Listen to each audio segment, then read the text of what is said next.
Учебники и тетради в этом портфеле лежат с 11 марта. Более месяца назад их туда старательно складывала 11-летняя Гульзейнеп. А сегодня ее мама показывает тетрадку и книгу по информатике, школьному предмету, который стал последним в жизни пятиклассницы.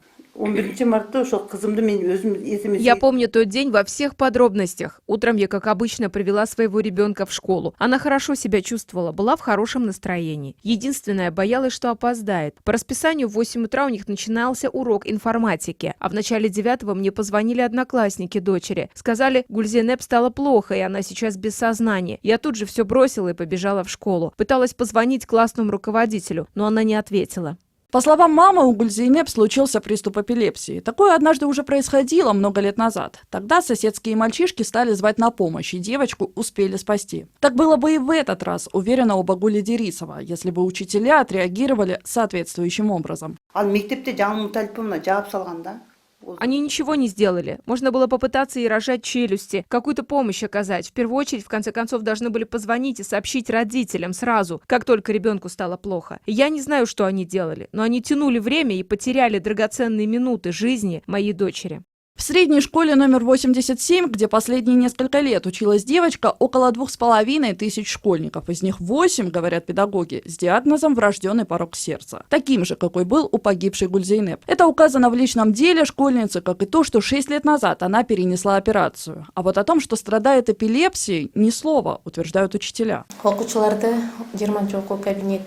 Урок начался, она достала из портфеля учебник, тетрадь, как все. Я начала объяснять тему и смотрю, она голову положила на парту и лежит. Я подошла и спросила: «Гульзейнеп, что с тобой? Что случилось?» Она ничего не ответила. Я ее стала шевелить, а она без сознания. Сняла с нее маску сразу, позвала медсестру из нашего школьного медпункта. Принесли нашатырь. Нам сказали, что если порок сердца нашатырь к носу прикладывать нельзя, нужно помазать виски. Мы так и сделали. Параллельно позвонили в скорую, директору, позвонили маме. В тот момент я не засекала, сколько времени прошло. Пыталась сделать все, что от меня зависит. Никаких судорог или пены изо рта я не заметила в тот день. На эпилепсию это все не было похоже.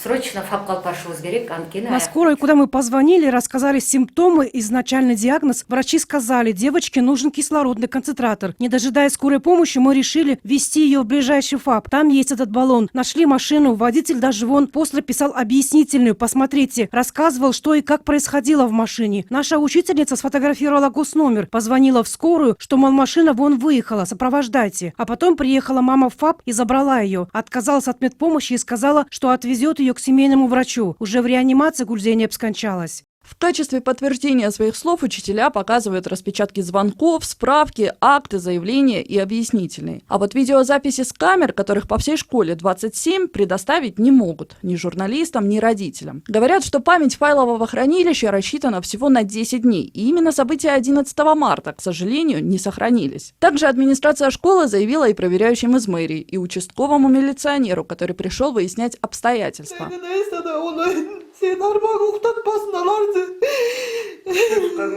Убитую горем мать нюансы работы техники заботят мало. Все, чего она хочет, чтобы те, кто, по ее мнению, не уберег дочь, понесли наказание. Вот только кроме нее самой устанавливать степень виновности учителей сегодня некому. Правоохранительные органы расследование произошедшего даже не начинали. Факт зарегистрировали в ЕРПП, а после отец умершей девочки в состоянии аффекта написал встречное заявление и от лица всей семьи отказался от претензий к школе. Сабина Дамаскина, Турган Ниязов, НТС.